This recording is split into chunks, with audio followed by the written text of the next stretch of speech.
सच होते हैं? तो कहानी एक ऐसी होती है कि तेनालीराम का एक बहुत ही धनी व्यक्ति था। वो जब किस्मत ने उसका साथ नहीं दिया तो उसका कारोबार पूरा बंद हो गया और वो पूरा निर्धन हो गया। जब व्यक्ति अमीर से गरीब होता है तो बहुत ही दुख होता है। जब हमारे सारे परिवार वाले हमसे दूर भागने लगते हैं और जो हमारे सच्चे मित्र होते हैं वो भी हमसे आंखें बचाने लगते हैं क्योंकि हम निर्धन हो चुके हैं। इसलिए वह बहुत ही उदास था।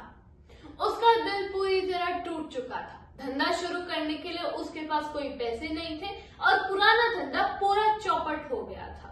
जब उसने देखा कि वो चारों तरफ से समस्याओं से घिरा हुआ है, उसने शहर छोड़ने का फैसला किया, क्योंकि जिस शहर में वो अमीर बन के रहा करता था उसी शहर में गरीब बन के रहना उसके लिए मुश्किल बन रही थी।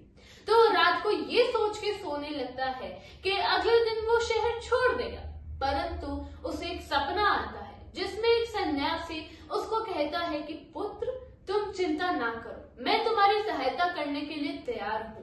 तुम बस मेरी एक काम करना, जब मैं तुम्हारे द्वार पे आऊंगा तब तुम मेरे सर पे एक डंडा मार देना और मैं सोने का बन जाऊंगा। सपने भी क्या सच होते हैं? तेनालीराम यह सोच रहा था, पर उसने सोचा कि क्यों ना इसको ट्राई किया जाए, पता चले ये सच हो जाए। तो अगले ही दिन सुबह वे अपने दरवाजे पर एक मोटा सा डंडा लेकर खड़ा हो गया। जैसे ही उसने एक सन्यासी को देखा, वो सन्यासी उसके पास आया और उसने उसके सिर पर डंडा मार दिया और वो पूरा सोने का बन गया। उसके नौकर गोपाल ने भी यह सब देख लिया था। तेनालीराम के तो मन में लड्डू फूट रहे थे। वो ये सोच रहा था कि वाह, ऐसा कैसे हो सकता है कि एक व्यक्ति सोने में बदल जाए। मेरा तो दिन ये बहुत लकी है। फिर उसने गोपाल को बोला कि सुनो, तुमने ये देख तो लिया है पर बाहर जाके किसी को बताना मत। तो गोपाल बोला, नहीं सेठ जी, मैं क्यों ही बताऊंगा किसी को।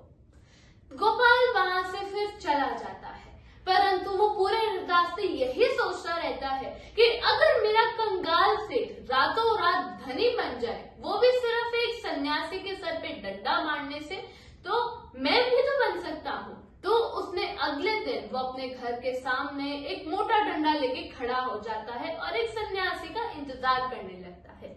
कोइंसिडेंटली एक सन्यासी वहां भिक्षा मांगने आता है। बिना कुछ सोचे समझे वो उस सन्यासी के सर पे डंडा मार देता है। जैसे ही उसने डंडा मारा, वो सन्यासी सोने का तो नहीं बना, लेकिन मिट्टी का जरूर बन गया।